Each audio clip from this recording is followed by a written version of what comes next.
कि यदि मैं बात करूं यहाँ पे तो आपको यहाँ पे क्या नज़र आ रहा है, तो आप बोलेंगे सर आपको यहाँ पे आवर्त आपने यहाँ पे लिखा हुआ है, यानी कि एक आवर्त सारणी का एक आवर्त यहाँ पे लिखा गया है।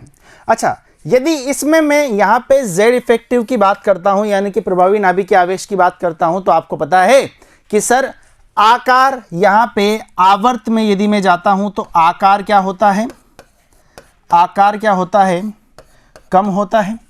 अच्छा, आकार यदि कम हो रहा है यहाँ पे तो z इफेक्टिव क्या होगा, z इफेक्टिव बिल्कुल बढ़ेगा। ठीक है, जो कि आपको यहाँ पे नजर आ रहा है कि ये बढ़ता हुआ मान है। ठीक है, z इफेक्टिव का यानी कि प्रभावी नाभिकीय आवेश का ये बढ़ता हुआ मान है। अब ये बात आपको ध्यान रखनी है कि इलेक्ट्रॉन लब्धि एंथैल्पी जो रहेगी वो क्या होती है, z इफेक्टिव की यहाँ पे डायरेक्टली प्रोपोर्शनल रहती है। ठीक है, तो इसका मतलब ये हो गया कि सर यदि z इफेक्टिव बढ़ रहा है तो यहाँ पे इलेक्ट्रॉन गैन एंथैल्पी भी क्या हो जाएगी, बढ़ने लग जाएगी। ठीक है, क्या इतनी बात सबको क्लियर है? ठीक है, अच्छा अब यदि मैं बात करता हूं यहाँ पे इस वाली बात की, तो ये आपको कहाँ पे नजर आती है, तो आप बोलेंगे सर ये आपको आवर्त में नजर आएगी। वर्ग की यदि हम बात करेंगे तो वर्ग में ये चीज़ उल्टी हो जाएगी, यानी कि विपरीत इसके हो जाएगी। इतनी बात आपको समझ में आती है। ठीक है, तो आप जब भी एग्जाम में आपके सामने यदि क्वेश्चन आ जाता है तो आप यहाँ पे पूरी की पूरी लैंग्वेज लिखेंगे।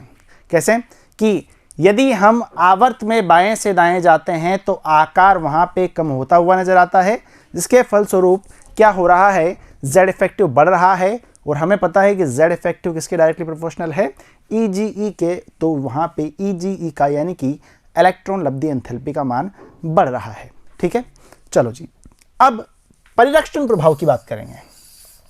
तो इसमें इतना कुछ समझाने वाली बात ही नहीं है कि सर परिरक्षण प्रभाव तो ऑब्वियसली यहाँ पे क्या होने वाला है, z इफेक्टिव के यहाँ पे रेसिप्रोकल होने वाला है। ठीक है, यानी कि अब यहाँ पे उल्टा हो जाएगा, क्योंकि परिरक्षण प्रभाव और जो यहाँ पे नाभिकीय प्रभावी नाभिकीय आवेश है ये तो एक दूसरे के विपरीत है ना भाई। ठीक है, तो आपको पता है कि सर इलेक्ट्रॉन लब्धि एंथैल्पी की यदि हम बात करेंगे तो वो क्या होगी, यहाँ पे 1 परिरक्षण प्रभाव। ठीक है, यानी कि परिरक्षण प्रभाव यदि यहाँ पे बढ़ रहा है तो इलेक्ट्रॉन लब्धि एंथैल्पी यहाँ पे आपको कम होते हुए नजर आती है।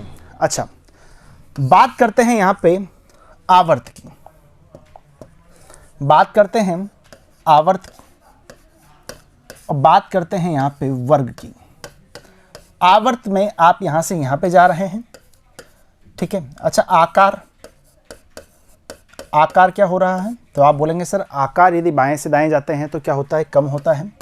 अच्छा, आकार कम हो रहा है।